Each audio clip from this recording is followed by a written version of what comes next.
Well, well, well. If it isn't MuMaMo. Today, it's Monday, which means we get to hang out with you and talk about Mutants Masterminds. It's a true pleasure and a weekly one at that.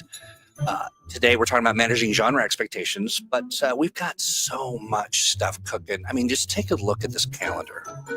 It's jam-packed with all kinds of stuff. We'll get into it a little bit later. Right now, I'd like to say hello and howdy do to our dear friends, Alex and Steve. Hello. Whoa. Guys. So as you can Look at imagine, us early. I know, right? We are early. We're a minute It's crazy. early. I know. It's unbelievable. Look at this. We've got people in chat. Devious says, hello, all. Yeah. Here again. Good to see you, friend. I'm glad to see you again. Of Gods and Game Masters. Looks like they were having some headphone issues. Oh, it's too bad. RC says, whoa, I was early, but still not early enough. See, neither Steve and I are playing speedsters for this game, so we're allowed to be on time. That's right. Exactly. Speaking of genre expectations. Exactly, right? Let's see who else we got here. Jay Gray, good to see you, friend. Paul says morning. Devious and Valken. Oh, that's our, there's a little pre-funk that happens before every show, and the community gets together sometimes hours and hours in advance of the program, which is great, but and a testament to how close everybody is. Hey, Rebel Moose, good to see you, friend. Let's see, who else am I missing? Am I missing anybody? Paul said, hello. Yeah. Any signs of our friend SC Terra Marine, who brought us today's theme? No, there isn't, but absolutely. Thank you for bringing that up because, this was SC Terra Marine's subject suggestion, and we ran with it, which means that he gets a hero point. It looks a little something like this. Fast and loose. I love it. I love it. I love that perplexed look on your face. It's like you're seriously like, what? I dig it. But that's for SC Terra Marine. Congratulations, friend. There's many, many things you can do with the hero point. I'm trying to think of how many of those we've handed out via the show. At least 48. I would say, yeah, at least. Right? Yeah, at least. Let's see. Paul said, nice. I thought it was going to be a bit late, but it looks like I got in well under the wire. You did. You did indeed. Raymond said when Zier sneaks up on Troy and puts a sign on him saying, I've started MuMaMo on time at least 2 weeks in a row. Raymond, I'm hitting at least. Yeah, there's going to be a trap door that'll be opening underneath your body right now. Just roll with it. Yeah, Devious, this helps. Go limp and roll. That's right. Yeah, exactly. Let's see. Claude says, I like my chili, like I like my hero points. Fast and loose. Okay. Yeah. Again, read the comments before you read them out loud. Note to self for the 80th time. Someone's going to get me one day. Yep. I'm just excited to sign some of those live action Alex hero points at Gen Con this year. Yeah, right.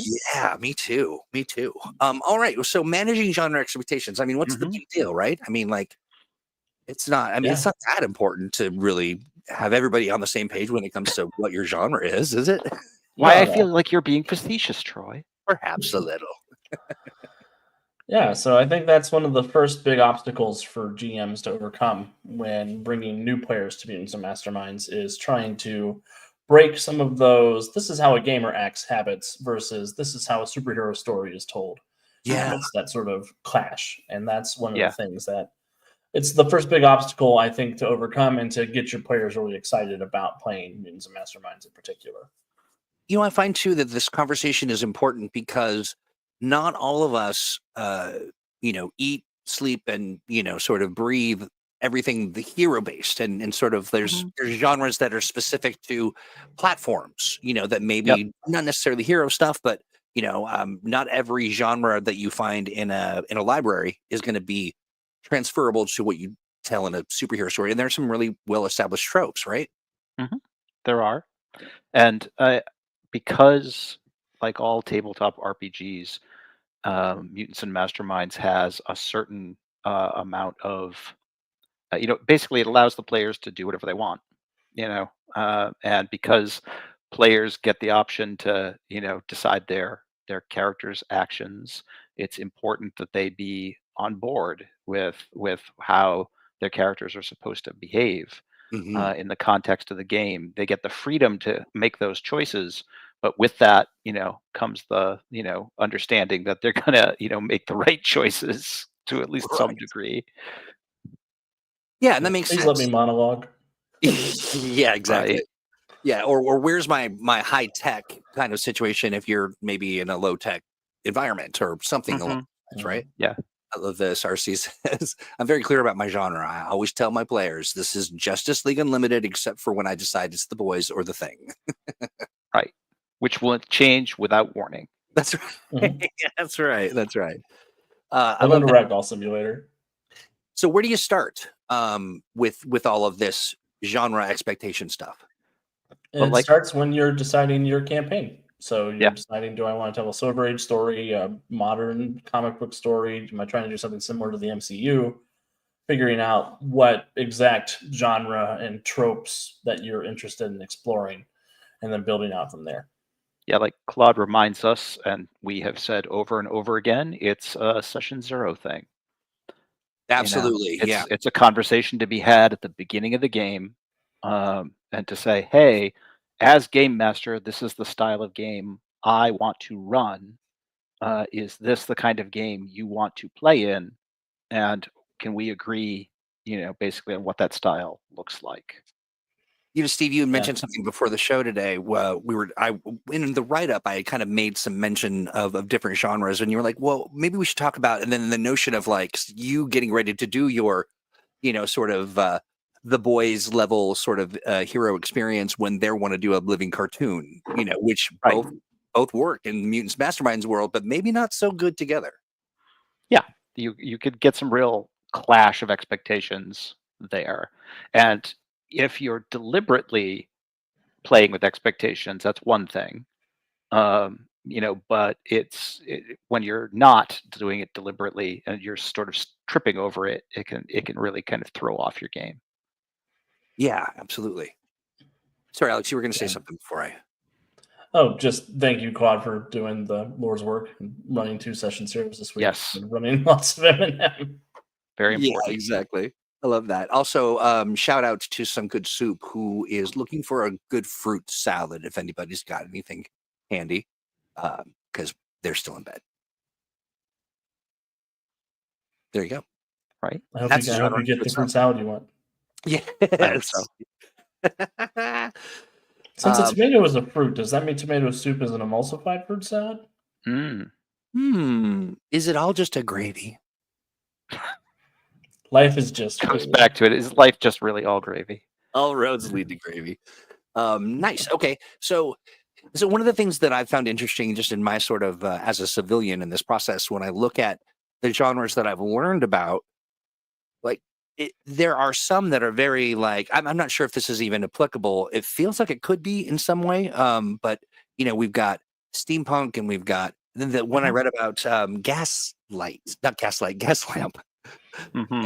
is a whole different thing. Gaslighting is a whole different genre. Yeah, a whole genre unto itself. But what are some genres that people might not really, that they may intuitively understand it when they hear it, but they don't know about it now? I think it's important when you're thinking about these things to think what is set dressing and what is genre. Okay, So good. something like steampunk, that's more of a this is the environment we're playing in, Right. but It's an what kind of aesthetic. story are we telling? Yeah. I love that. Right. But steampunk can be multiple genres in and of itself, as far as that goes.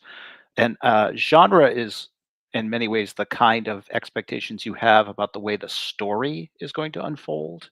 Not necessarily, like Alex says, the set dressing of it. That can be sort of an element to it. But genre expectations really are about, how a story is going to happen. So a classic example of a genre expectation in a comic book superhero story is how likely is it that characters are going to die? How likely is comic book level violence going to result in serious or lethal injury, for example?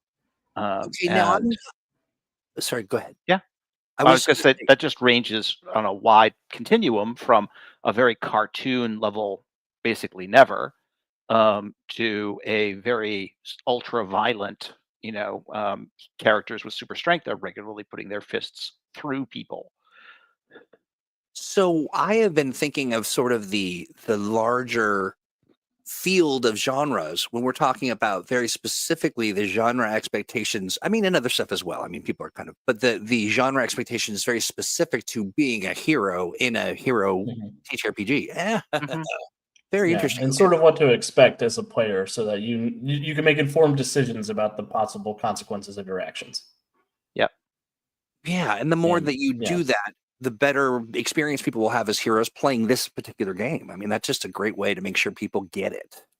yeah, it includes things like death, or like how easy is it to keep a secret identity in your setting? Is it something Right. that people are going to be actively looking into, or can you get away with? My character wears glasses when they're not a hero, and that's okay. Yeah. Yeah. Although Yeah, Superman is a hero at all times, so disregard what I said. But I do want to let Sean nobody know. recognizes me as Superman when I'm wearing glasses. Right. That's the trope. That's the agreement. Yeah. Mhm. Hey, Sean, just so you are aware, we're aware of that. Thank you for sharing that. Mhm. I do appreciate it. We will address that in Discord. But yeah, that's in the grad, right? I believe so.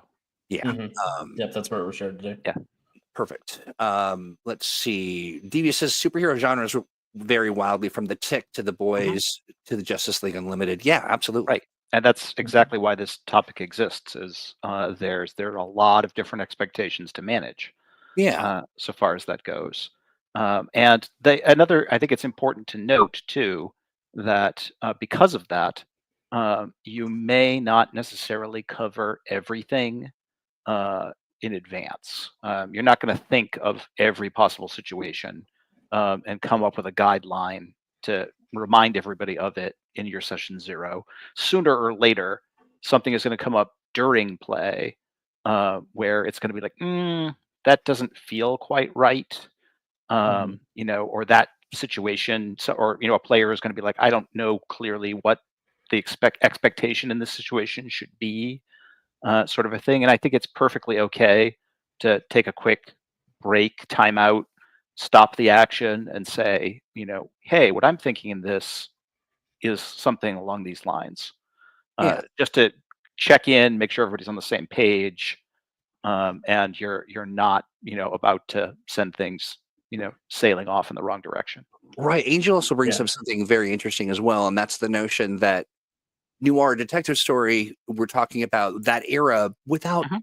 the yucky stuff. You know what I mean? Without the, Yeah. it's sort of a redeemed timeline that Yep. is fun and enjoyable. And, Yep. And that's a good example of what Alex was referring to as sort of set dressing. If you want the style of noir, that vibe, but you don't necessarily want the, the really damaged personalities, that right. come with noir, you can do that. I like that. Yeah. Yeah, it's one of the things that's really good about the like Batman the Animated Series, is that it has a lot of that like Art Deco set dressing, but it's in sort of a weird like time period that doesn't make sense. Like there's still computers and Right. Tommy And guns. car phones, Right. you Right. know. Now, Alex, when we look at genre and we look at things like your world, that's part of the Mutants and Masterminds larger, kind of multiverse. What's the distinction between, Earth Prime and, is that even the right way to say it? Is it Earth Prime versus sort of, Titan Yeah, you, City. we probably need to give an Earth number to Titan. I think so. Yeah. Right. Yeah. Earth But 1991. I don't know. Yeah. 1989. Yeah. But yeah, so what do you think? What genre does that fill? So it does touch on some of the noir hard-boiled detective stuff. It touches on a little bit of sort of like X-Men's mutant stuff with marginalized people who are having to deal with a society that doesn't trust them. Hmm. Um, there's elements of pulp adventure. It's all over the place, Yeah. Yeah. It's, and I think as that's we were also one of the saying, it's benefits of multiple Earth genres. Prime. Yeah. Yeah. So Also, the set is available to handle a lot of different genres and maturity ratings and things like that. You can do sort of we want to do a police procedural where you're the Titan City Mhm. Police Department trying to solve monster crimes, or I want to do a magical school where you get to go learn how to be a magician or a monster at magic school. So there's a whole, you do all sorts of things. Yeah, I was going to say there's an element to this, given sort of the current zeitgeist. It has almost a Wicked feel to it, with kind of live, sort of some of the creatures are alive and they're interacting. There's some tension there between kind of who they are and what they do in the world, and yeah, nobody asks a question when a goat is a teacher. Right. Very, and I think that's where that's where set dressing meets genre, is what is commonly acceptable in this world, or what is what am I likely to see? What are the expected things? Yeah, and if that's where the real good conversation comes in for that. And we know that if you're playing in Titan City, there will be a musical number. Almost always. Almost always. Certainly. Paul it's a Rose requirement, actually. I'm going to put that. I can't say you that. must.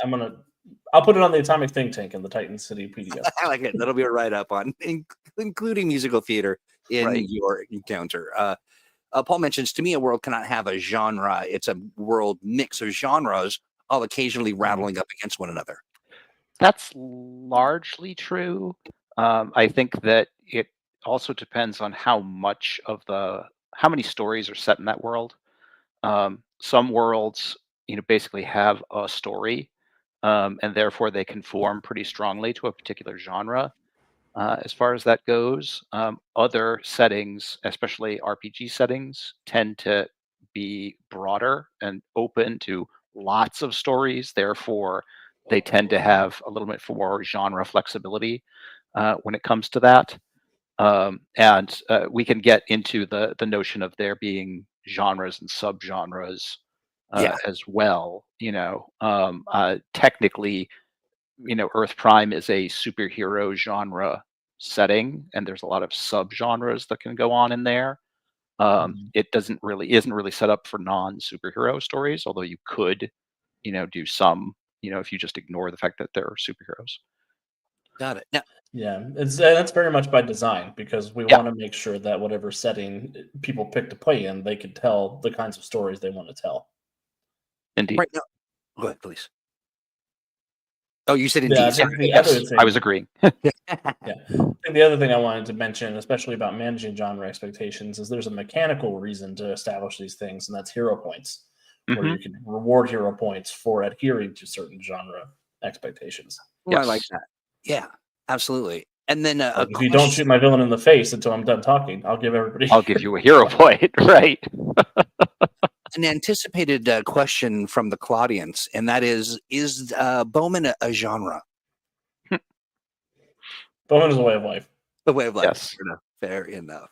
A couple comments here. Let's see. Tempo says Doctor Strange in the Multiverse of Madness brought the horror genre into the heroic theatrics. Ash from Evil Dead even makes a cameo as a pizza ball vendor. Yep. Okay. Yeah. And what's cool about that is it's still very much a superhero story, but you can recognize the horror elements that are brought in.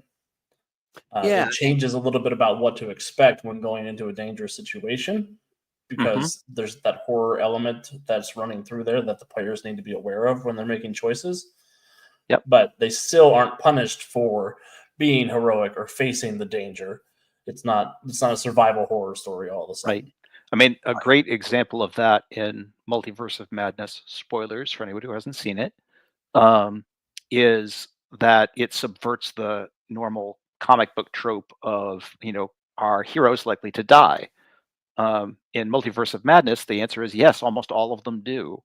But they're also multiversal versions of a lot of the heroes we know. Therefore, in terms of the greater continuity of the MCU, their deaths don't matter. So they get to have both the effect of the like on-screen death of major heroic characters, but also but it's not really them, it's their multiversal doppelgangers, so therefore don't worry. Right. I didn't even know Reed Richards' weakness was a pasta machine. Right.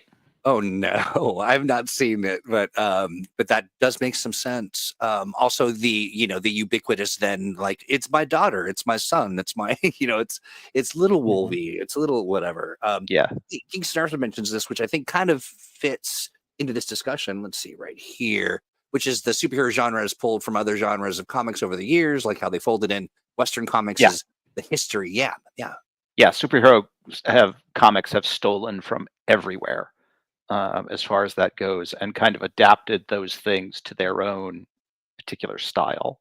And that's one thing I love about the whole, there's a lot of, in comics very especially, this kind of, with its origins, and there's a lot of, I'll say, we tongue-in-cheek call it paying homage Mm-hmm. to a particular character, but in some cases it's outright theft. When you look at Marvel and DC and the fight that they have, and some characters are like, that looks suspiciously like this other character or this other hero, but that is a tried and true element of this, and someone may not necessarily be familiar with it when they get into the genre of superheroes, but that's a part of it, right?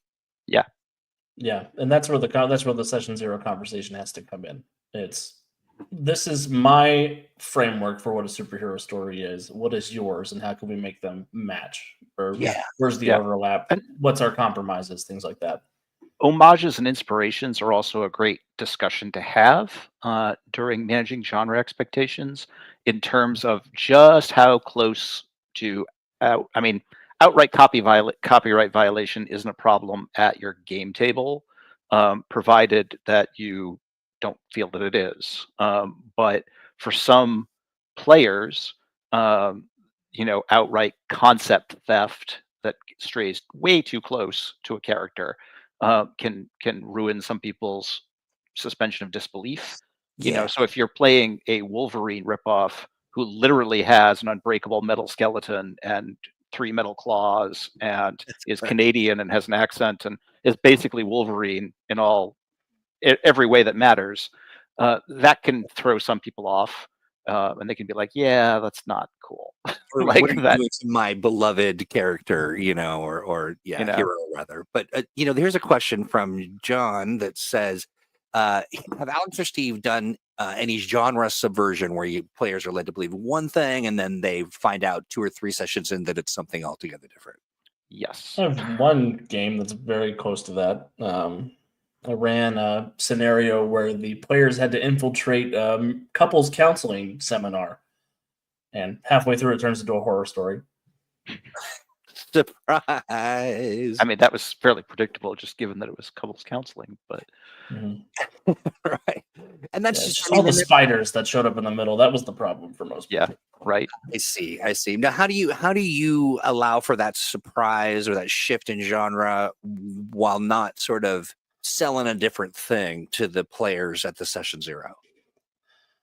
Generally, it is establishing up front, hey, there's a chance that this will turn into something else in the middle.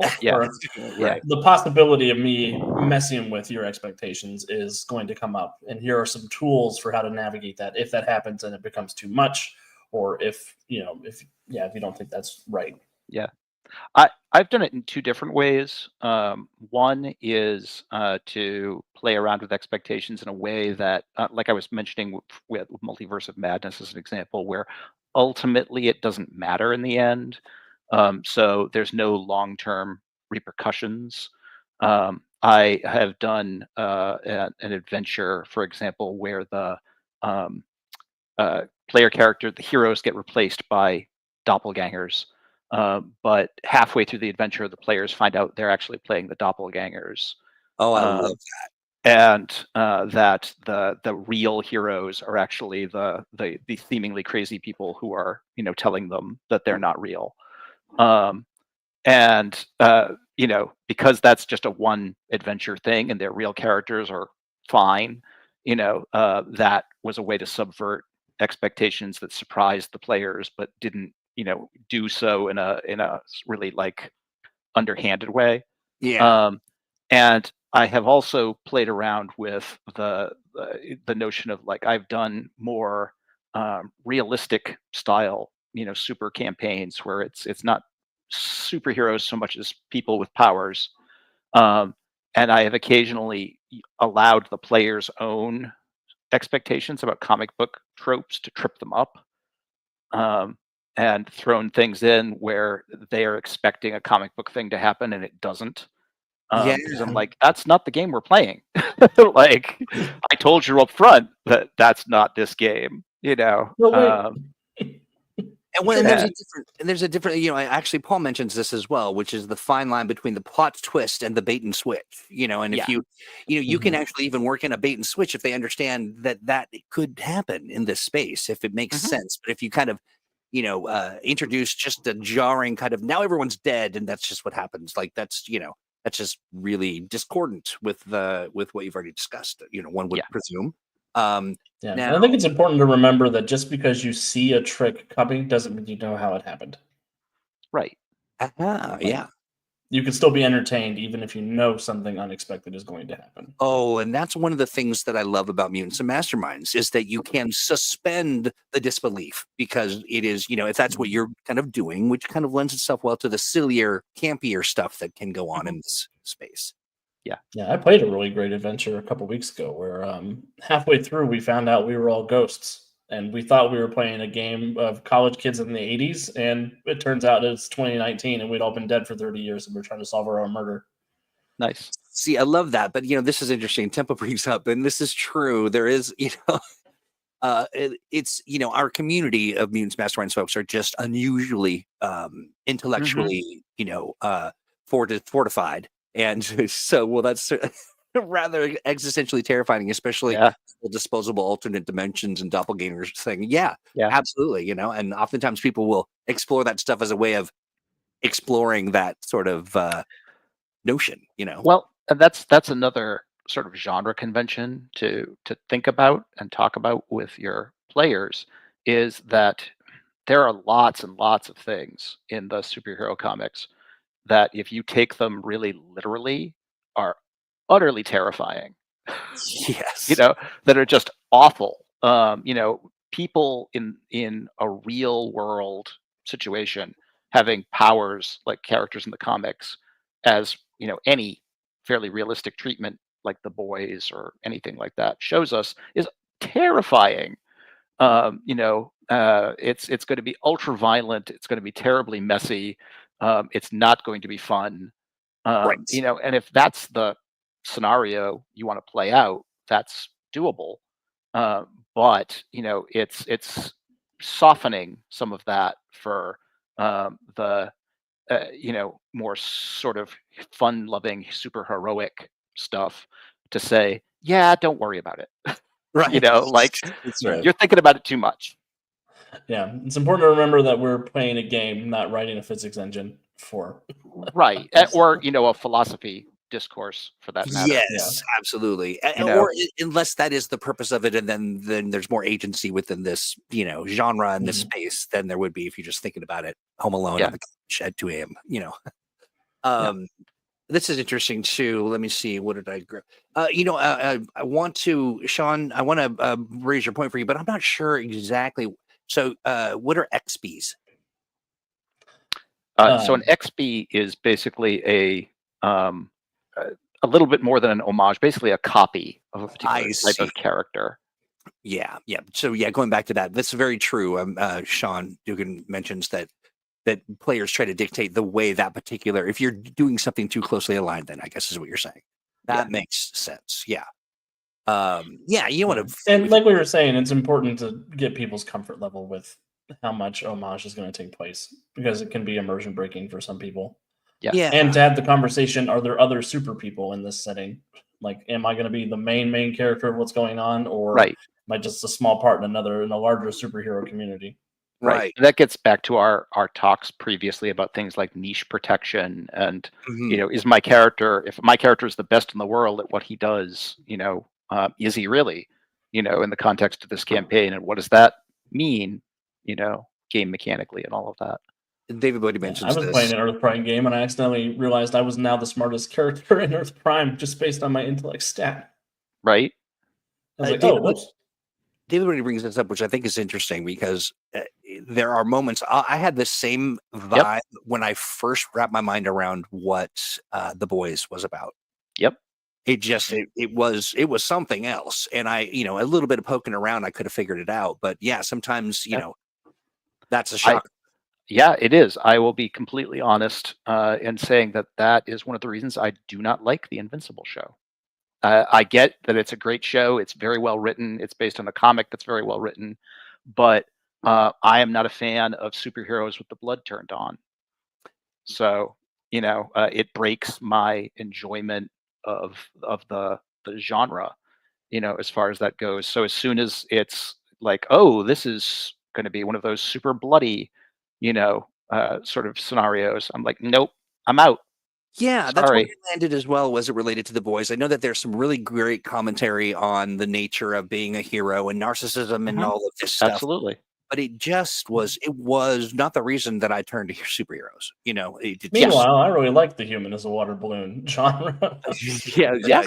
Some people do, and that's great. Yeah, and more power to you. But for me, it was just like I found myself just a little too on edge, but there were elements that I really loved about it, of course, as well. Now, here's a question from somebody who Jacob asks: any advice for a Christmas genre game? Puns. That's right.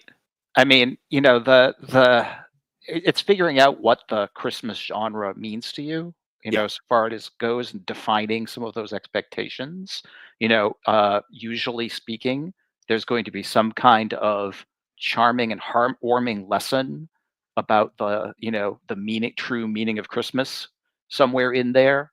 So redemption stories are great Christmas arcs. Whether it's like the Ebenezer Scrooge type story, or the melting the Ice King's frozen heart type stories. Those are great, sort of Christmas genre stories. Anything about childhood and imagination and the sort of magic inherent in Christmas. Yeah, Big I really genre like elements. asking my players what lesson their character needs to learn for this Christmas adventure. Yeah. Now, I'm trying to remember. You did something for Christmas. We had Stan draw up 3 different characters. Oh yes, our divergent Santa Clauses. Yeah, and that was a ton of fun. It was sort of it was really enjoyable. And I think we did that with the Patreon group, right? I believe we did. Mhm. Yeah. It's been a minute. I did run an actual play with those characters. You did. You really did. Yeah. I'm trying to find them. That are Yeah, and Apuk has also mentioned the now classic Crisis on Christmas yes. adventure, which is available for free from our website. And I've got the link here. Going to be sharing that. Threw it up in the chat. Oh, good. Excellent. Of course. Thank you, Apuk. I think another good thing to keep in mind with holiday adventures is not being afraid of cameos for holiday adventures. So including Krampus or Rudolph or Frosty the Snowman, whoever. Or Barry Manilow. Or Barry Manilow. Yeah. You will often have a singing guest, a cameo. Hey, look, buddy, Master the Game RPG says another great M&M stream. Thank you, my friend. Thanks. Glad you're enjoying it. Absolutely. Kingstar says, my favorite example of don't worry about it is the Golden Age hero Dynamite Thor, whose power was literally throwing sticks of dynamite. Yep. There you go. I love that. Dynamite. Let's see. Looking at some questions here. Love everyone likes some Dynamite Thor. He was the inspiration for Madam Bomb. Madam Bomb. I love that. Is Madam Bomb, where is that? That's not one of ours, right? No. Okay. Not that I'm aware of. Love that though. We've got Explodo, the master of blowing things up. We do have Explodo, the master of blowing things up. Yeah, exactly. Now, did you have a Mariah Carey? I thought you had a Mariah Carey in one of your adventures. In the adventure they have to go they have to find Michael Bublé and Mariah Carey to put on a concert. That's right. I haven't thought about that game in forever. So funny. Here we go. David Bodie. This is great. Christmas, the Grinch and Krampus are real and decide that Earth isn't big enough for both of them. Maybe they team up against Santa, or they're fight so violent and scary that they're destroying Christmas at its very I mean, steal liberally from your favorite Christmas specials and stories and things like that. Oh, this is good. Kingstar says, I was actually working on a character who's Santa's daughter named Sanity Claus because Santa loves the Marx Brothers. Why not? Well, Santa's a man with good taste. Absolutely. Oh, Madam Bomb was an Aegis file character? Is that Oh, on true? Atomic Think Tank. Is that true, Paul? Oh, I That must have is missed her. I must have missed her. that is amazing. I love that. So it is sort of, by dint of its Yeah, association, one of ours. It's in the universe. in our greater multiverse. That's right. That's right. Yeah, I do miss I when Ghost I used to bother I will going. remind folks that we have an entire holiday episode coming up, by the way, That's uh, right. for all of this holiday talk. That's exactly right. At a perfect time for me to do this. Take a look, friends. Look at what's happening in the month of December. I mean, the better question is what isn't happening in the month Right. of December? Lots of good stuff. I believe that Steve, you already got the M&M mix-up poll out. Yes, the new poll for the next M&M mix-up is up on the Cape and Cowl Club in Atomic Think Tank. So folks can go there and weigh in on what villains and location they would like to see mixed up for the next one. I love that little challenge for you two as developers to kind of put something Yes. together. But the Cape and Cowl Club, it reminds me, as we are entering into the Christmas season, is there a better gift for yourself than a membership to the Cape and Cowl Club? It's only $8 a month. You can pick it up for a full year. You get for $80, you get 2 free months. Is it 2 free months? It's 2. Yeah, Is it 2 or for a 3? year Yeah, you get 2 free, basically. that's right. And it's jam packed with workshops, dev chats, special actual plays, the M&M mix up, and then plenty of other stuff that we've got planned. We're very, very Yeah, excited about that. But definitely that's more to come. yes, 100% more to come. But yeah, on the 23rd, we're doing the MuMaMo holiday extravaganza. It should be extravagant. Extravagant. Yes, yes, one would hope. Or Significantly. let's see, what have we got here? Okay, yeah, so I think David Bodie likes Madam Bomb. That's hilarious. Very, very funny. But so we'll park some of these Christmas themed discussions and maybe dig into it a little bit later when we do our holiday extravaganza on the 24th Indeed. or 20. Is Yeah. it 24th? I feel like 23rd. that's 23rd. Yeah, I was like 24th Yeah. feels a little close. Yeah, a little too close. Yeah. Let's see. Okay, so what are some other aspects of managing genre expectations that we want to be sure to do? I think it's important. We've been talking about managing expectations for a campaign, but also managing them for a one shot or for a convention game Ooh. or something. I think Mm, having a brief conversation at the beginning of the game just to sort of deprogram some people when they sit down, just to say, hey, this is my idea of what the superhero story is. This is sort of the rule, the reasoning behind my one shot. Don't feel like failure is death. Don't feel like just because you might lose a fight, you've lost the game. Yeah. Don't yeah. hoard your hero points. Yep. Please spend And your hero points. for a one-shot adventure, you can also build some of the genre expectations into your pre-generated characters in terms of their just style, personality, their complications, and all of those things, so that some of the elements of the genre are prominent there, and usually savvy players will pick up on that and just run with it. So, what do you two think about this? Angel asks about the spy genre in a superhero world. Hmm. How would you manage that or introduce it, or what are some things you would think about? You have to think about who you're spying on, whether it Hmm. is you're doing work for a government entity or Mm. you're having to infiltrate some kind of cult or something like that, and thinking about why the need for secrecy when you're a superpowered being. Right. Because secrecy is essentially the core sort of genre element of the spy genre. It's everybody trying to keep secrets from each other and trying to uncover what the other side's secrets are, and thereby hopefully thwart whatever plans they have going on. So, like Alex says, the key question is why all the secrecy? And especially if you're dealing with characters who have superpowers, in what way do their powers work with or against that sort of idea? I like that. Also, another way of sort of extending that trope is maybe your character, or your hero rather, is being recruited by an agency because they want, and maybe they instead Mhm. decide to run a detective agency, or just something along those lines. It's really fun. Yep.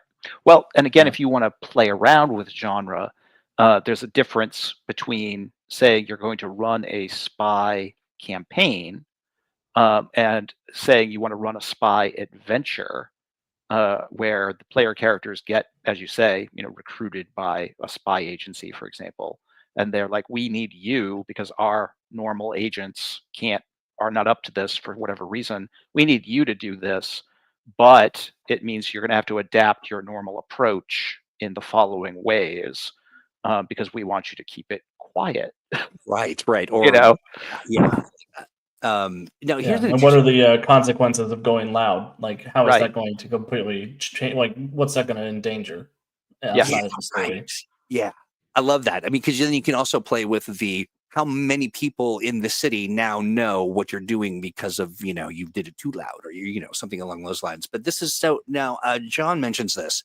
One shots should lend themselves to a good bit more casualties, especially if the GM Mhm. encourages heroic self-sacrifice. That makes some sense. Yeah.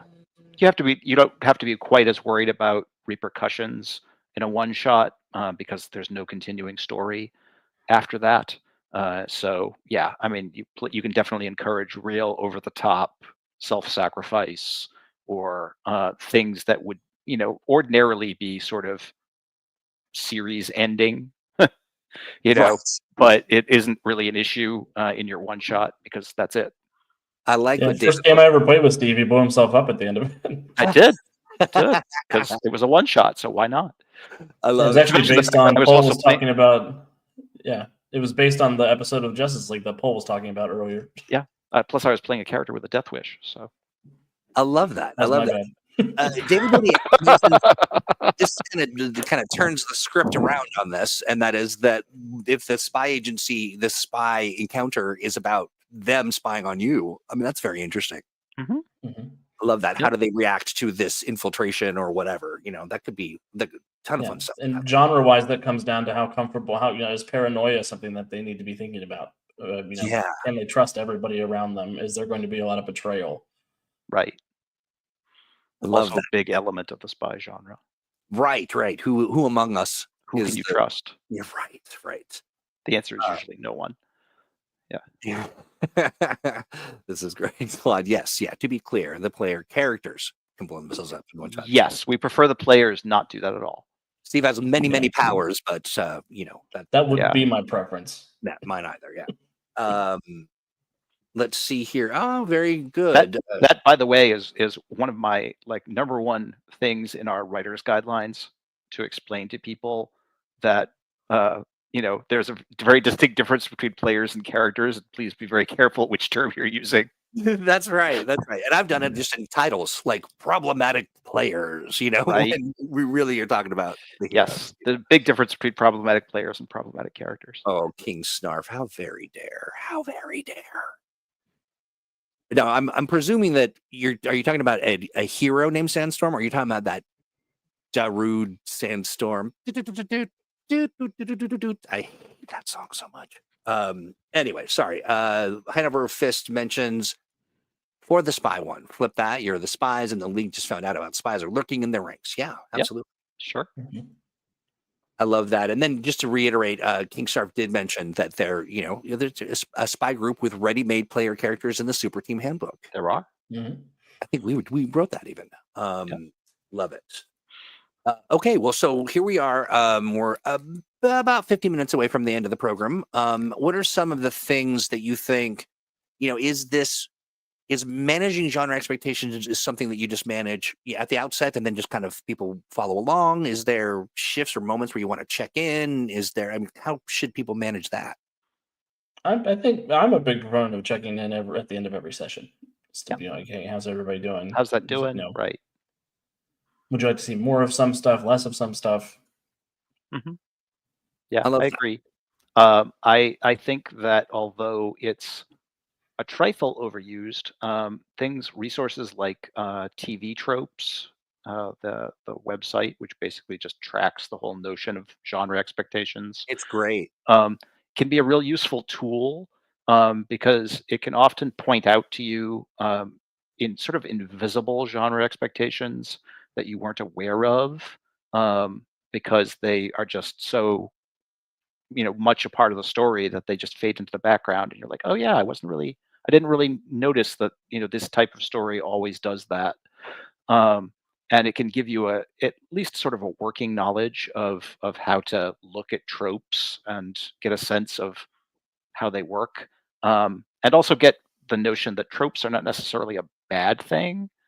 In fact, if you're wanting to recreate a particular genre, tropes are a vital thing, because if you're not following the tropes of the genre, it's not that thing.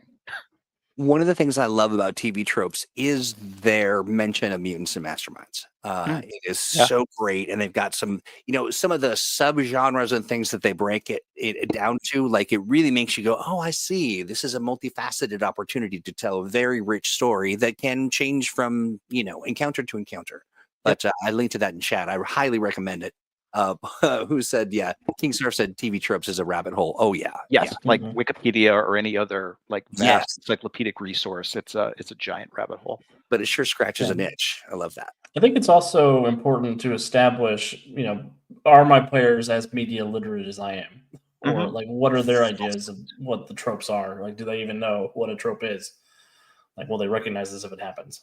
Yep. And the danger of sort of jargoning someone out of understanding, like Mhm. to really make it an accessible discussion. Maybe start with some of that stuff so people can come into the conversation having already been sort of doused in what all the subgenres are, or that you're looking at TV tropes as a resource or whatever. Yeah, and Yeah, I it's like to ask people, write down a list of what genre tropes you expect for this particular genre, yeah, so that Yeah. we could discuss it. yeah, And do you and guys? it's Okay. sorry, I was gonna say it's also worth noting on occasion, if somebody has a genre trope they absolutely hate, Yeah.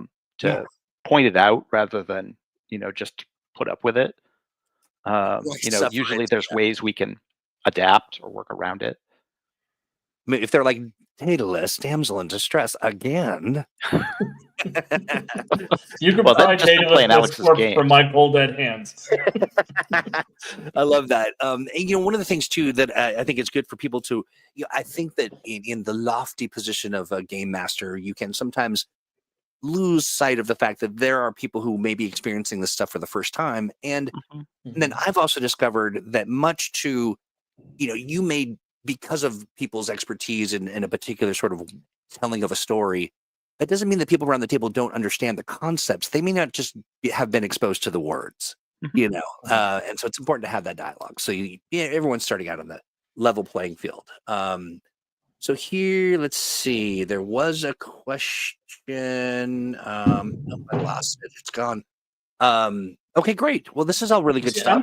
now I'm picturing a rate my game master or like a TV trope entry for specific GMs. Like, this is what this GM does normally, and I'm scared Right, to see that information. I don't want right. that data. What are this GM's particular habits? Right. I can see that as a whole website, a whole additional kind of like, yeah, rate my GM, Mhm. in fun, of course. Let's see. Oh yeah, I mean, I guess this is interesting. So is this still the case with Dungeons and Dragons, or is it still, are we looking to ascend to godhood? Yeah, I mean, not necessarily as much as some editions, but I mean, D&D in many ways has become sort of a genre unto itself. And there's a whole other episode to be had, talking about the feedback loop between Dungeons and Dragons and fantasy fiction, and the degree to which the existence of D&D has changed and influenced fantasy fiction, so Right. far as Yeah. that goes. And some of those tropes are the things we're trying to debug for people coming to play M&M. Yep, Right. because Things like rule D&D number and one is don't split the party. D&D and M&M are two different genres. That's You right. know, Yeah, I do love this, Paul. Yeah. Paul is so good. What's it like being a group of investigative journalists, crime-solving teens, Wild West cowboys, a touring rock band, a team of occult investigators, or explorers into the strange in super world, and that all those at once? Yeah, I right? love. Let's see. I didn't ask how big the room is. I said I cast Fireball. Right. That's right. I do love this as well. Alex, 10-10 story, 3-10 one-shots being one-shots. Yeah. Can't believe Yeah. that. I think Oh, you- statistically, I'm probably still up on one-shots versus not one-shots. But, I mean, how can counting people convention complain? games. All you do is give them more. Yeah, people It's complain when they don't get more. right. It's the kind of value that Alex brings to a game. That's exactly right. That's exactly right. Okay. Oh, so was Warrior and Warlocks, that was a second edition? Second edition source book. Although interestingly enough, I would not actually refer to Warriors and Warlocks as D&D for Mutants and Masterminds, because Warriors and Warlocks was aiming to simulate the very specific subgenre of sword and sorcery comic books. Ooh. So And there's some sidebars and some stuff in there that talks about like the comparisons with D&D and the like. But more of a techno fantasy, if you will. But more of a sort of a pulp fantasy style of the comics, like the Marvel's Conan comic, and that sort of a thing. Right. The patented Alex Thomas 67 shot. Now, some good soup. You said we should have an episode on that, and we've had such a long episode of great discussion that I don't know exactly what you're talking about. But we do like your suggestion. So if you can zero in on what you like, are you talking about Robin Hood and his Merry Men and the Scarlet Pimpernel, or the Lone Ranger, or the Seven Samurai, or excellent. Sure. Okay, so listen, we are again running out of time, and just as Chad is like getting warmed up with all the ideas, and I love that part. But we're going to be switching over to what's in the tank. But before we do that, Steve, what's happening in the Steve Kenson cinematic universe? Well, folks can see the latest poll for M&M Mix-Up over at the Cape and Cowl Club on Atomic Think Tank. That's right. Working on getting the next round of, or I should say the final couple rounds of stat block updates from the Foes of Freedom book wrapped up and ready for release on there. And we'll be announcing our plans for the next round of 3E updates on Cape and Cowl Club fairly soon, and getting some feedback from folks on the particular areas they'd like us to start with. Lovely. Yeah. And also the Cape and Cowl Club is working on that workshop content, which I'm really excited about. That's the Pinewood sort of experience project, if you will. Very cool. It's a group workshop of how to build a space, a world. And Alex, you're kind of leading that charge, right? Yeah, for the most part. I mean, it's really everybody else is doing all the work. I just get to sit back and enjoy the fruits of our labors. You're kind of herding these hyperspeed cats. But you're the ideas guy. That's right. It's a good idea. It's a great idea. Otherwise, I've got the Joy of Game Mastering tomorrow, where we're talking about problem powers, how to challenge things like mind reading, or seeing the future, or seeing the past, or teleportation, or all that fun stuff. That'll be at 5 p.m. EST tomorrow. That's right. And right here in this very same place. So when in doubt, go to YouTube and you will find it. I love that. And okay, great. Anything else for the good of the order? I think this episode may have been the trying to debug D&D behavior conversation. So there could be an additional conversation to have about that. I think so. Yeah. Maybe more explicit. Tempo mentioned adding horror to superhero games. I know we have had an episode about that. Oh, yes, we definitely have. But many times. Always a well that we could revisit. 100%. Claude says, go copy my mix-up vote, everyone. I love that. Awesome. Okay, so let's see here. Let me see if there's any other questions. You are the ex-verminator to our Atom Cats. Says, that's a Fallout reference, right? I think it must be. Yeah. Right. Is that a Fallout reference, Paul? And let's see. I think that might be it. Every Monday, generally speaking, we come to you and hang out with you and talk about Mutants and Masterminds. And then on Thursdays, Thursday, which is all about the adventure game engine. And we have so much fun doing this, and it's really the time just slips away. But we want to remind you: make sure that you like, subscribe, engage. You got something cues you in, and you're like, "Hey, I have a question about this." Wherever you're at on that platform, drop us a line. Stop by, make sure that you are both subscribed on Facebook and you're following us and all those good things. But then also head over to YouTube and make sure that you're following us there. And Go ahead. Share with the superhero RPG fans in your life. 'Tis the season, even if they aren't necessarily superhero TTRPG fans, they will be. All you have to do is give them a link to the stream. One size fits all.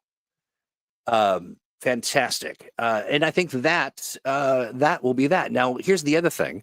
Our good buddy of Gods and Game Masters, we worked out a little short. It's almost like an advertisement. Now, let's say you are somebody who is, maybe you do a podcast. Maybe you do an actual play. Maybe you do whatever it is that you do. Maybe you do something in the think tank. You are the creator of many character or heroes and villains in the Aegis files or something along those lines. Maybe you're a third-party publisher. Whatever you're doing, let's talk about you doing a 30-second commercial, and we'll play it on this very program for everybody to hear and to understand and know what you're all about. It also helps us do a little transition between this and what's in the tank, which is coming next. Lovely, guys. Hey, thanks again for hanging out. Our thanks to chat. Stick around, friends. In chat, we'll be talking about what's in the tank here shortly. And Alex and Steve, have a great rest of your week. You too, everybody. Take care. All right. Yeah. Bye-bye. Of Gods and Game Masters creates exceptional supplements for your role-playing games, including, but not limited to, the danger dossiers for mutants and masterminds, putting the super in supervillains. Fully realized villains with depth, complete with their background, motivations, stat block, personality, and adventure hooks. Find them on DriveThruRPG, as well as in the Game Masters Horde at ofgodsandgamemasters.com/store. And keep your eye out for my superhero horror setting, Barrow, kickstarting early next year. Imagine Gotham was also Ravenloft. Get signed up for updates on my website at ofgodsandgamemasters.com/Barrow.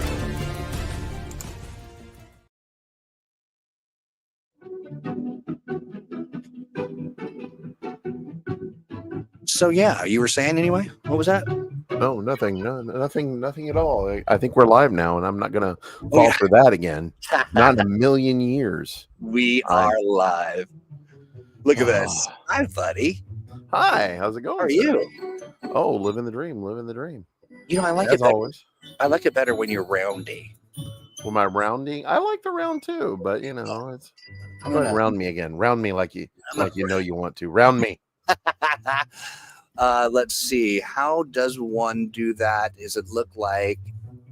Well, you can't see this at home because it's magic. But look at this. Ta-da! Ooh. I like it when you're here because that means that it is time. This time right now for this sound to play. What is it? Is it this one? Let's see. Oh, no, that's not it. No, that's not it. That's not it. It's this sound. Is it this sound?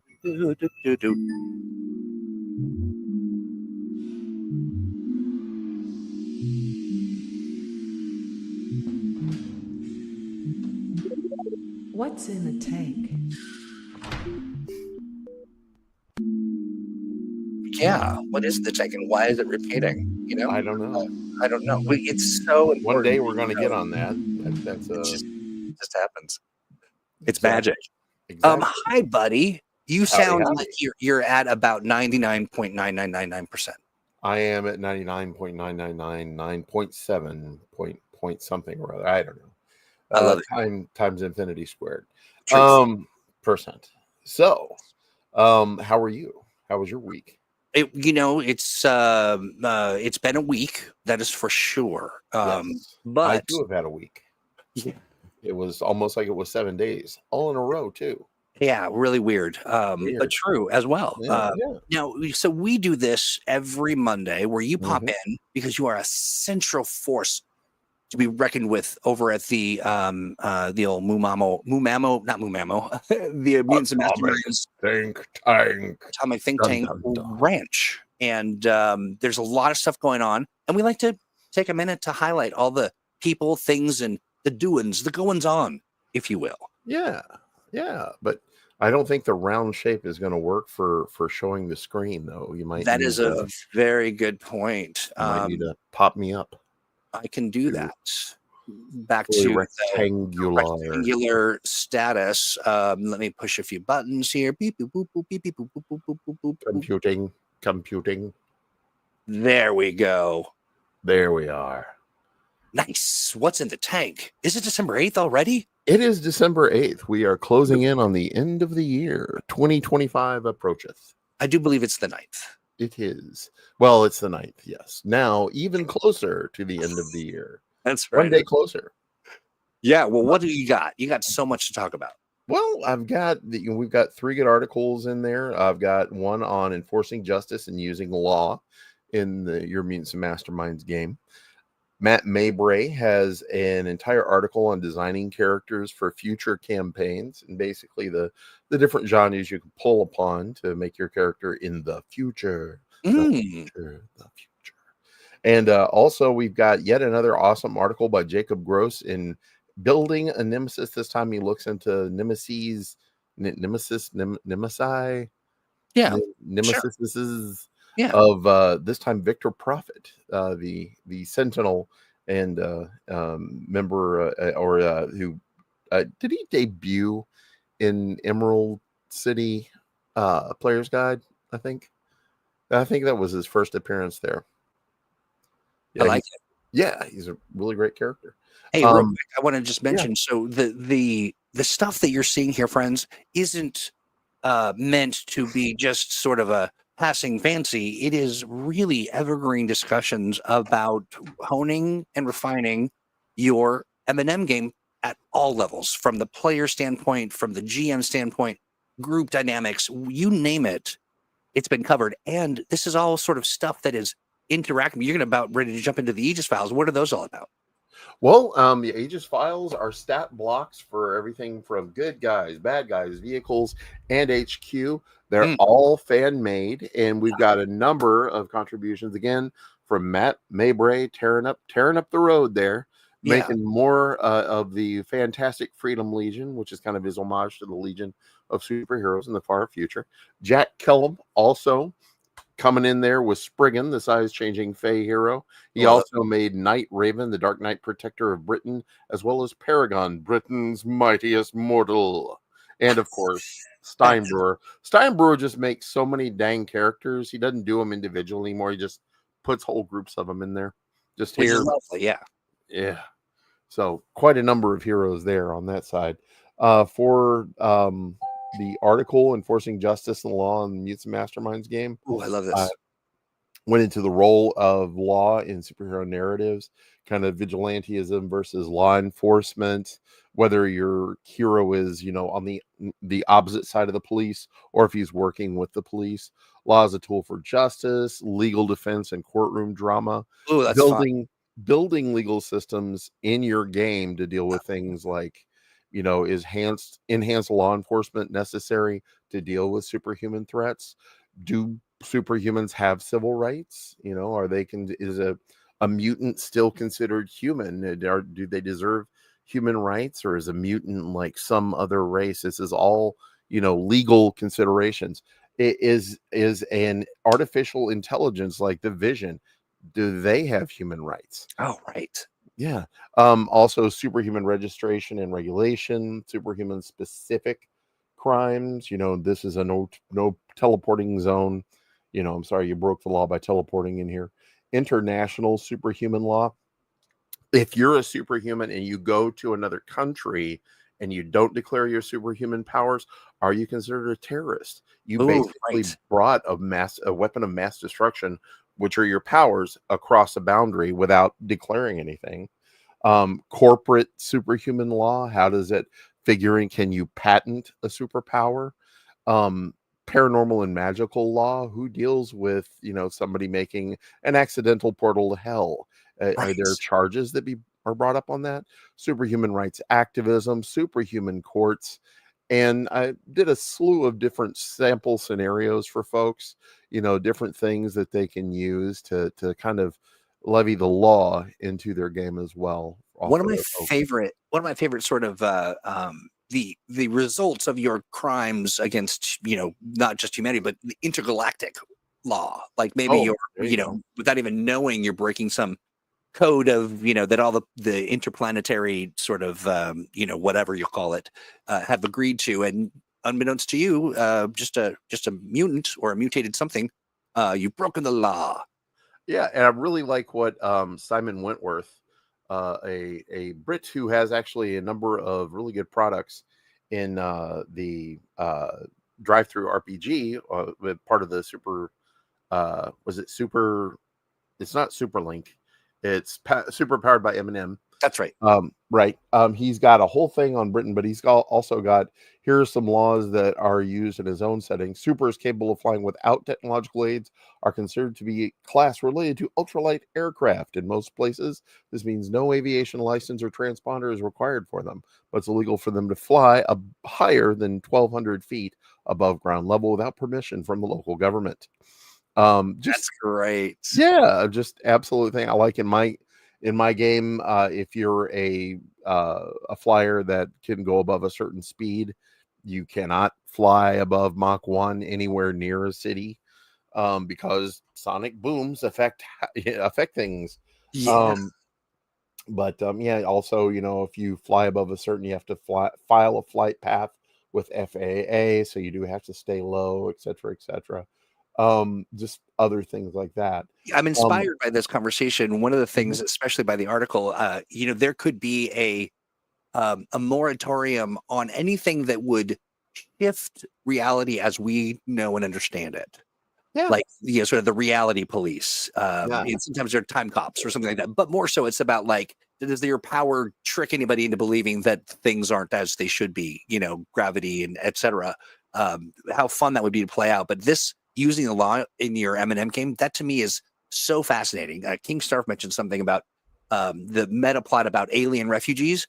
Absolutely. Throw a little Starhaven in there and what's going on over there, and sort of what are the laws that they put together as sort of a patchwork of several different societies and various sizes, all trying to put it all together in this space that is also largely unexplored. Are there some existing laws about reality that exist that they don't know about? It's the TVA in Loki is basically like what you were saying. They are enforcing the one true timeline. That's right. But also, like, another thing is, like, are there legal organizations that protect certain people, like Men in Black protect aliens who come to Earth, and as long as the aliens follow the laws, they're okay. Yes. But if they do illegal stuff, nope, that's when the Men in Black come out. Yeah, right. They're kind of the traffic cop for something that could spin well out of control, and so I love that. Exactly. Yeah. But anyway, also want to bring attention to the article that Matt Mabry wrote on creating characters in the future. Welcome to the world of tomorrow from Future. I love that. So, aliens are very, very what's the word? Dominant in future games. Like, I mean, I can't tell you how many aliens are in the Legion of Superheroes, but he also delves into a number of other items like gods, mages, and mysticism, mutations, psionics, super science training, of course, and whatnot. A really very good, comprehensive article. Way to go, Matt Mabry. I love that. I have a question for you, real quick. Yeah. How much does all of this cost to get into the atomic think tank and all the resources? And how many? Was it like 10? Like, is there 500? Is there 1,000? I mean, how many heroes are there? And all the resources, all these articles as well. Like, how much do I have to pay to be able to avail myself of this stuff? Nothing. Dun dun dun. That's right. There's no paywall in between the articles that are present. These are all fan generated. Well, we do have some professional writers in there. Steve has written a lot about the powers and he's items that he's put in there, but it's all fan generated. There's tons of stat blocks, tons of articles available. I have to pause you real quick. Anything that you've written for the tank is pro level stuff. Well, I mean, thank it's really great. Paul as well. Oh, You know, Paul Rua, amazing. Mayberry, writer. all of these folks are doing some work that's incredible. And the purpose of this is not just to come and sort of, certainly should scratch an itch and give you some inspiration, but you get to borrow it. You get to check it out and kind of Yeah. utilize it within your campaign. Look at that. Look at the Jacob Gross writing on creating a nemesis. Yes. Nemesis for different characters, and he's done like an entire series on this. He's got the Rook and Nemesis for the Rook, Nemesis for different characters. Just come read those, take a look at what he's done. Basically, I think it's a great resource for you as a GM or as a player, and just get in there. And we'd love for you to get in the tank and like give us your feedback on these articles. One of the Give us things your thoughts, too, or write an article on your own if you want. Oh, yeah, that's the other thing too. I mean, we acknowledge and we recognize that people come to the tank with some experience and expertise of their own, and this is meant for you to share that. If you've got some homebrew stuff or something you've experienced, or maybe you have a very poignant experience that you had very specific to a topic that is about running games, about playing in a game. It could be a lesson learned. It could be an inspiration. It could be a cautionary tale. It could be a lot of different things. But would you pop back to the end of that last hero write up? I want to share. Yeah, there we go. If you scroll down a little bit, one of the things I love about what folks do is like these bullet points. If you right here, like it's such a great resource. Like it's just very simple. Victor is selfless. And these are the motivators that is written in a way that is very easy for folks to understand. So this isn't just the domain of the GM who has been, doing a thing for a long time. This is really meant for people who want to do a deep dive on whether they're a player or a GM, or maybe you're just an actual hero who's snooping around saying how it should be done. No better resource on the internet exists. Yeah, not to mention, I mean, if you have house rules, we'd love to take a look at them. If you have a game world that you're proud of, tell us about it. We'd love to hear about it. Now, here's a question. It's right here. An article on romance. Is there such a thing? I know that there is actually two very good, what's the word? Supplements that was put out by oh god, what is the name? I think it was Misfit Studios did it. Love and Justice. There's a part 1 and part 2 that's out there for you. But you know what? Maybe come around February when hearts are all aflutter. I might. In my mind, I swear you had done something for but have we been? Was there even a Valentine's Day? I mean, the think tank is relatively new. Yeah, I don't think we've been there yet. That's funny. But great idea here. Well, I do want to share, just to backtrack a little bit, Paul. This is brilliant, but this is even though due to recent continuity reboot, the accident no longer happened. My client would like to argue that he still recalls it, including the trauma. I mean, how do you navigate that? How fun. Exactly. I'm going to sue you for the idea of the possibility of me being involved in something that I never was. That's right. I carry the shame of a thing that never happened. Exactly. But I'll know. I'll always know. And I deserve recompense. That's right. I love that. Awesome. Okay, what else do you have? Just basically the items that are in the Aegis files. That I've talked before. I mean, let's take a look at Freedom Maju from Freedom Legion. Great character. Got the power level up here. Got the stat blocks all in here as well. Draconic immunity, draconic style. Laid all out here for you as the hashtags to let you know that hey, this is Freedom Legion, Cosmic Handbook, Atlas. How does that work? So if I click on mythology, where do I go? Well, if you click on mythology, where we go, it'll take you to this one because this right now is the only one that has mythology. Let's click on instead Freedom Legion. And you will see the many Freedom Legion stat blocks that the lovely and talented Matt Mayberry has done for Aegis Files. Okay, that is just voluminous. Absolutely. But I mean, also, like, if you go to here, if you click on Devious Hearts, you can pull the articles that I've done recently. Look at that. There are a number of articles in here for your perusal to take a look at. All sorts of good stuff. Love for you it. to take a look at, including And my it's really first. Go ahead. Sorry. I was just going to say, it's really anything that you've got in here. Like it'll share links and things that you've put in for, like resources, videos, all kinds of good stuff, right? Oh, absolutely. I mean, one of the things I like to do is I'll go listen to YouTube videos about people talking about gaming, and it's like, that applies to that other ampersand game, but how can it apply to Mutants and Masterminds? I try to think about that and bring over some thoughts and my thoughts on how it applies to some games. But there's a lot of really great. There's GM Philosopher. There is Astral Marmot. These are all great names over from YouTube. Yeah. That I love also Seth Sarkowski. Fantastic, YouTube videos that are up there that are for people to peruse. Like this one was on Astral Marmot, effective game prep. And I linked the original video for it as well. Perfect. Yeah. I love that.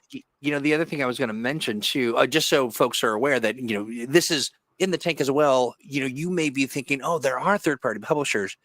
And not all of them are yet sort of ensconced, if you will, within the tank, but many of them are. And if you clicked right now over to show them where they would find it, find the group of folks. Sure. Yeah. Super powered by M&M. I don't think you can see it because I don't have my screen that wide, but it's over on the left. One moment.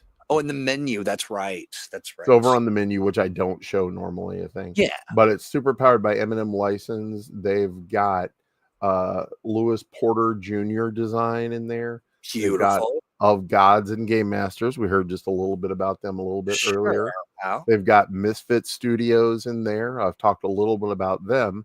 And and look at that, Love and Justice. How about that? Right. I was just talking about that. That was Misfit Studios.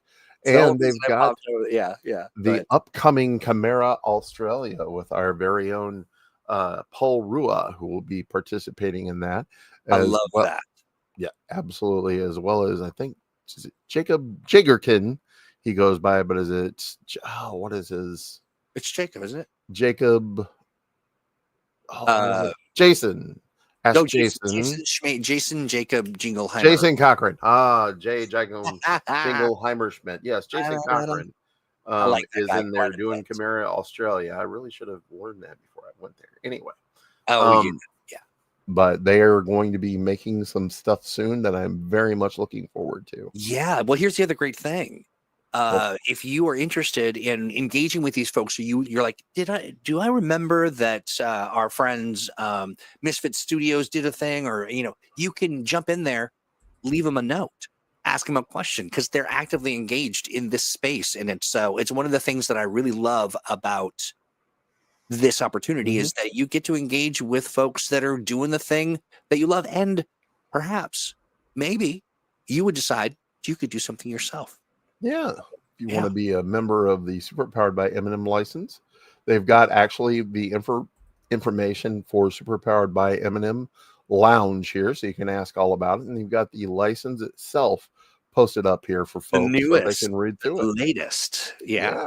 So you can jump in there and kind of check it out and see what sort of how much of the percentage of your soul that we keep as our own. It's a very, very small portion, really. It really is. In the great scheme of things. 49%. I mean, come on.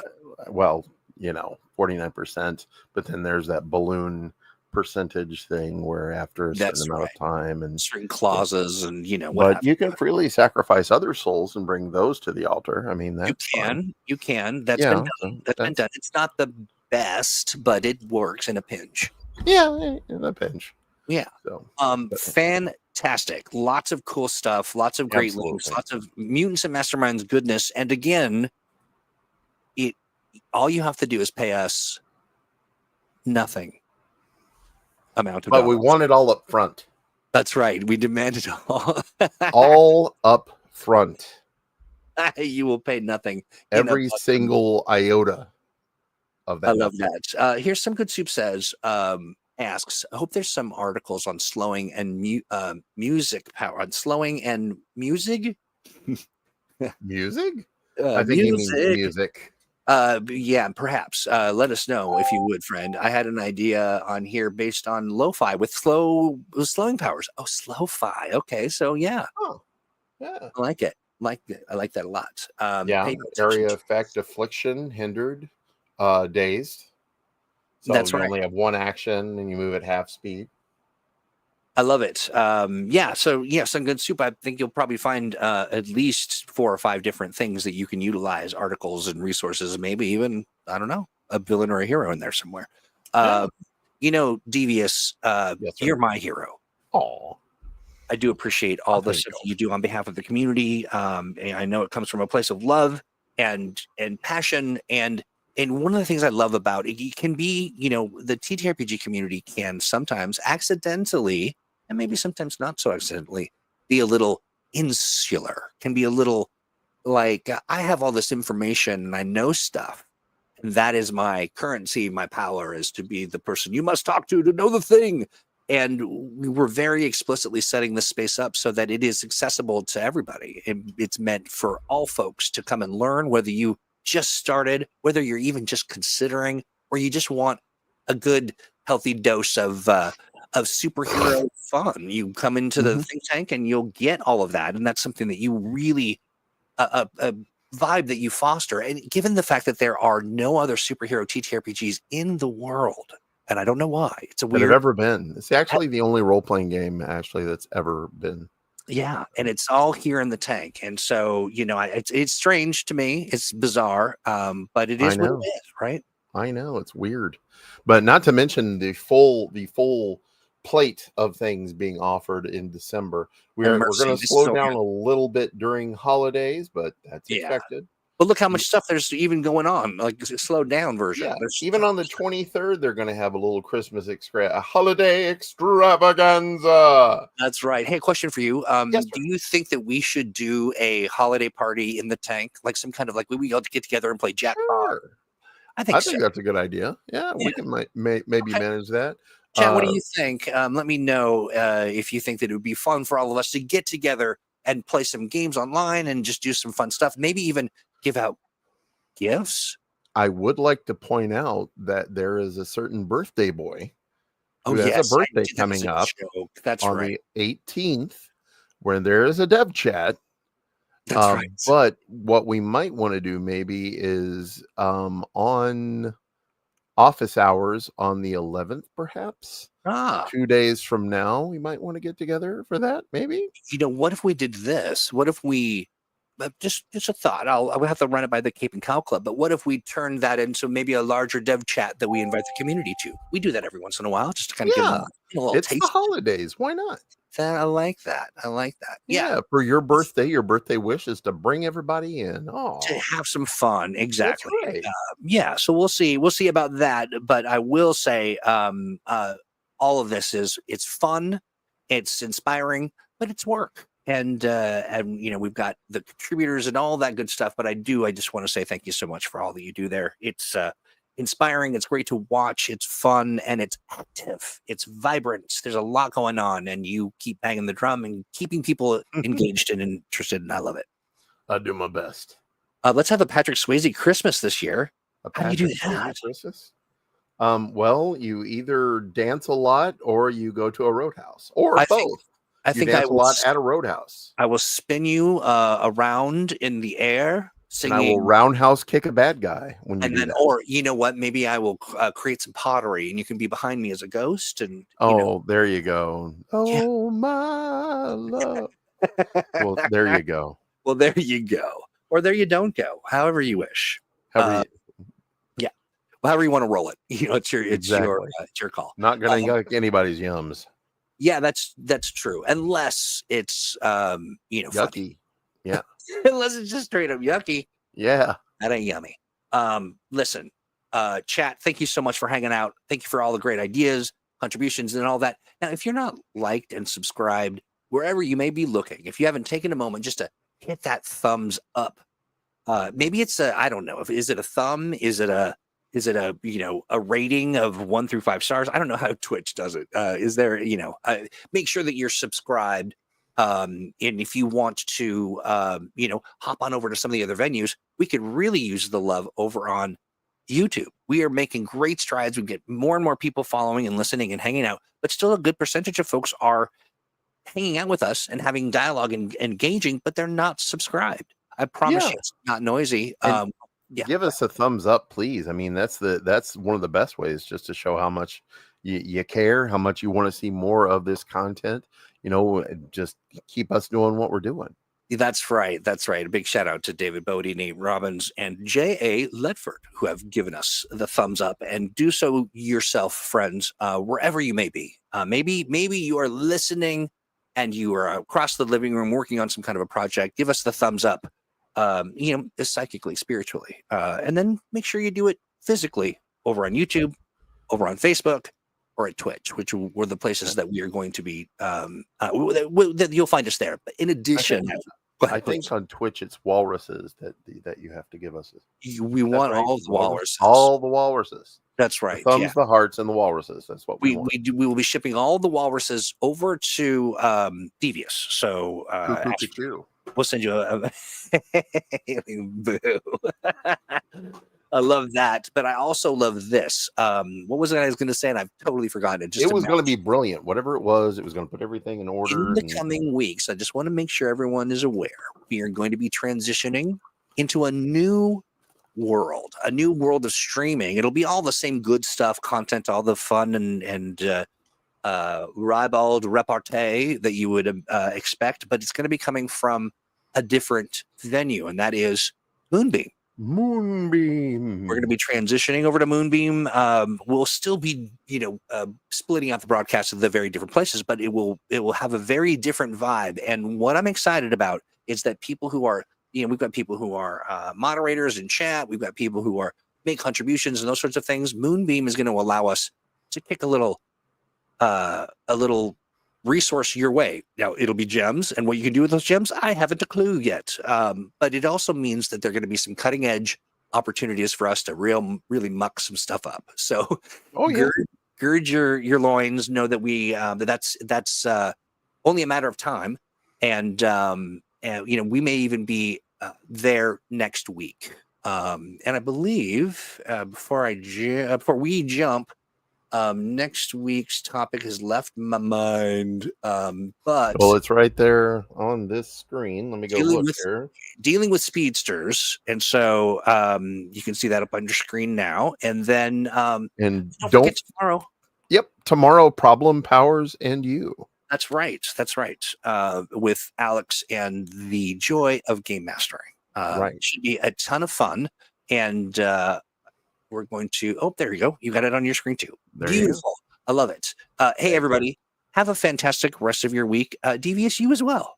Why, thank you, sir. I appreciate that. Absolutely. And I think that, without further ado, is the end of the program. I bid you all a fondue. Bye-bye. Delicious. Goodbye, everybody.